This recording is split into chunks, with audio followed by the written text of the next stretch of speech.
পাটকেল মারছে, আমাদের পুলিশের বেশ কিছু আহত হয়েছে। পুলিশও পরে যেটা করছে ওই যে টিয়ারশেল মারছে, মারার পরে একটা পর্যায়ে আমিও এসে ওদের সাথে ভিতরে আমি গেছিলাম, যাওয়ার পরে ওদের সাথে কথা বলেছি যে ওদের সাথে সমস্যাটা কি, ওদের কি হয়েছে। ওদের অনেক রাগ অভিমান আছে, শুনে আসলাম।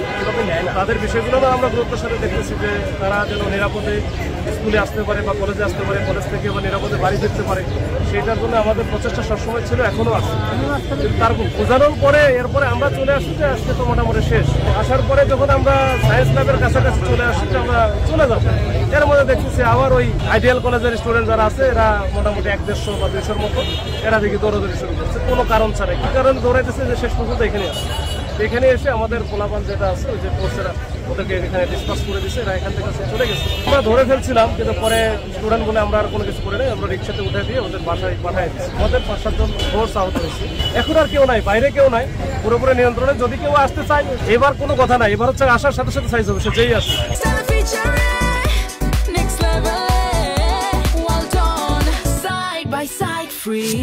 আমরা অনেক টলারেট করছি, আর টলারেট করবো না। যানবাহন চলতেছে, মানুষজন চলাচল করতেছে, এর মধ্যে এরা লাঠি নিয়ে শোডাউন দিবে, মারামারি করবে, এটা আমরা বর্তমান রড নিয়ে এইটা আমরা যেখানেই পাবো সেখানেই মোটামুটি ওখানে সাইজ হবে, ধরবো, মামলা দেবো, শেষ।